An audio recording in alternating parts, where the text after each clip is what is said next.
Hi everyone! Today we're going to be doing a quick tutorial of the Airwise mobile app and admin portal. And to get started with Airwise, the first thing you need to do is create an admin account and register your school. So to do that, we can go to sign in, and if you don't have an account, sign up and enter your information.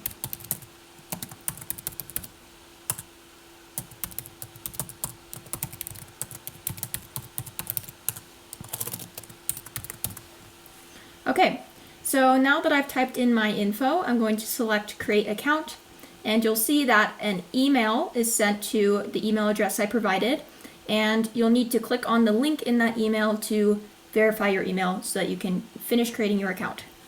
So I'm going to do that real quick. Okay, so I went and verified my email, and now I should be able to sign in, and you'll see that initially you do not have a school connected to the account, so let's change that. We can select Register School and type in our school's information.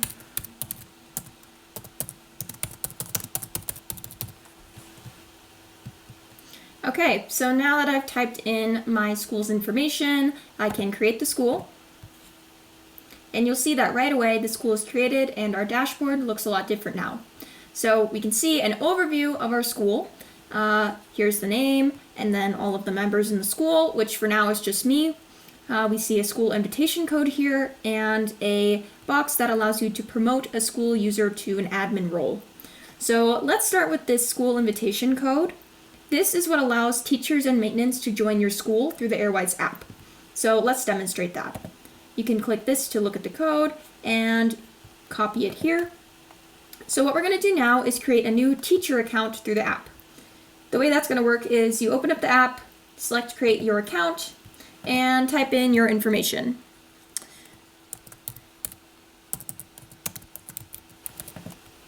So as you can see here, I've entered my information and selected the school I just created as my school. I decided I wanted to be a teacher. You can be a teacher or maintenance in the Airwise app. And then I also provided the code from the admin portal, which as a teacher you would have to receive from one of your school administrators.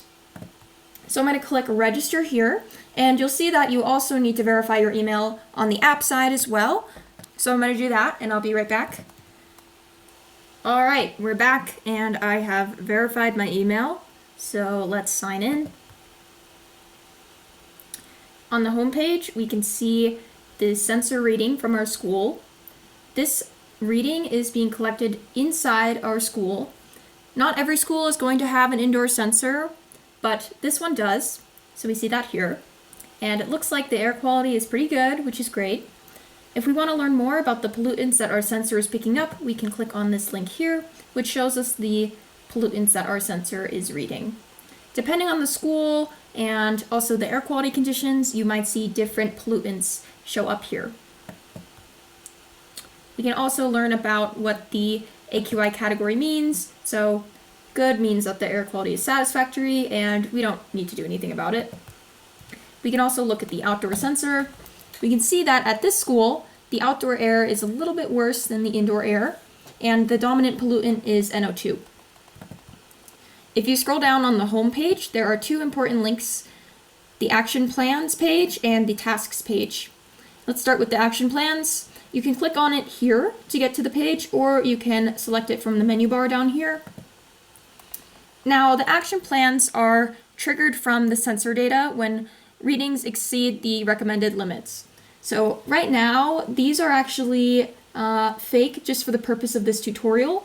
Most of the time, you're not going to see anything on this page because the action plans pop up when there is some sort of air pollution event going on. And these are just kind of examples of what that would look like. So here, this elevated CO2 levels action plan is suggesting that we increase the fresh air in our school by opening windows and turning on ventilations, and also reduce occupancy in the classroom, as overcrowded classrooms are often attributed to elevated levels of CO2. So that's what the action plans is about. We can also go back home and click on the tasks page here. Right now, this user doesn't have any tasks yet, but we can change that. So there's two main ways that you can assign tasks to a user. One of them is that the user can opt into tasks at the end of a module, which I'll show you in a bit, but also school administrators can assign tasks to users. So if we go back to the admin portal here, you'll see that our new user is now in the school, and if we click on this details here, this user doesn't have any tasks or modules assigned. Let's change that. So if we go to the assign tasks page, let's assign this user the windowsill mold check. And for every task, you can select the recurrence. So we don't need them to be doing this very often. Let's say we do it every month, and then we select the user that we want to assign it to.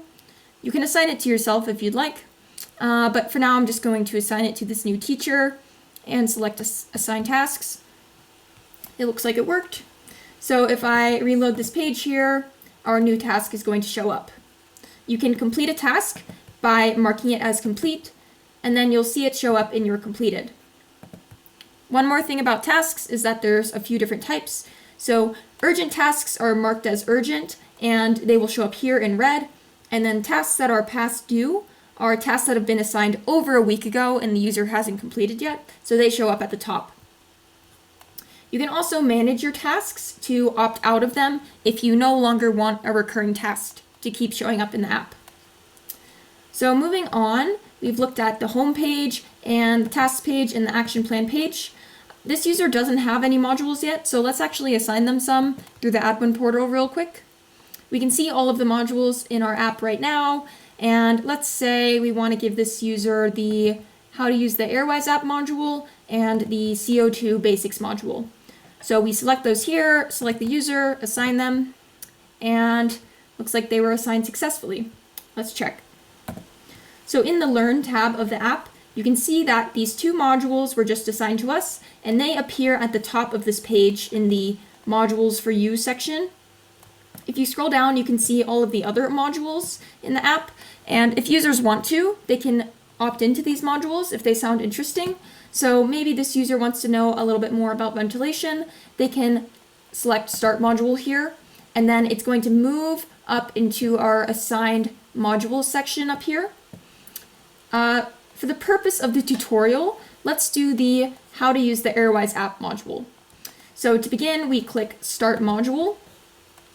And once you open up the module, you'll see all the sections here. We track user progress, so you can only do the module sections in succession. Right now, we haven't started yet, so the only lesson that we can access is this first one.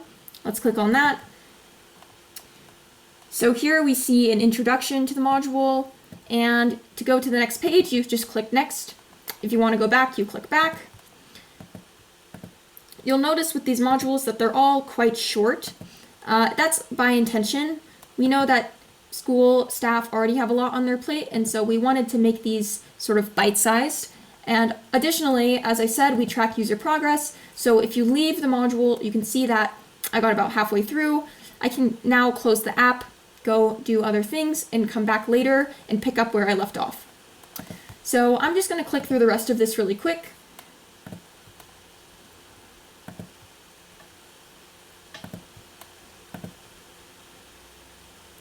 And at the end, you will see a conclusion page that has a little summary of the module. We can click Next here, and then there's going to be a pop-up. So basically, at the end of every module, we offer users the option to opt into related tasks. For this module, since this is the intro to the Airwise app module, we only have one task, which is explore the Airwise app. Let's say I want to opt into this, and it seems like the recommended recurrence for this is never, but I'm going to actually select to do this every year. So every year, I'm going to get a task to explore the Airwise app. If I hit continue, and then go back, and then go to the tasks page, we should see this new task pop up here. I'm not going to complete it yet because there's actually more things to explore in the app. One more thing on the Learn page is that when you complete a module, you see that the button turns green. And I can go back and do this module again if I'd like, but you can still see that it is completed here. The last page in the menu bar that we haven't seen yet is the Report tab. So what this allows is for teachers to send reports to school administrators of issues that they find in their classroom. So let's say I found some mold on ceiling, and I can attach a picture if I like, and then hit submit. This gets sent to our school's administrator. The email that this is sent to is actually determined by whoever registers the school. So you can see in the school info, this is our owner email. This is the email account that's going to receive all of these reports. And for now, there's only one of these. So let's hit done. That report was sent. Awesome. So still in the mobile app, another thing that I wanted to show you guys is the badges. So as you complete modules and tasks, you can earn badges. So to get to the badges page, we go up to this menu bar up here, click on it, click on badges, and you'll see all of the badges we've earned and the ones that we have not yet earned. This is the Air Apprentice badge. We got it when we completed the Intro to the Airwise app module. And then we also got a badge here for completing a task earlier. So that's awesome. Also in this menu bar, you can see your profile information, and you can go to your settings and delete your account if you must. And that's about it for the mobile app side of things.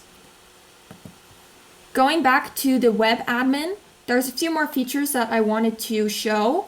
So again, if we click on this user and view their details, we see that now we can see that they completed the how to use the Airwise app module, as well as their windowsill mold check.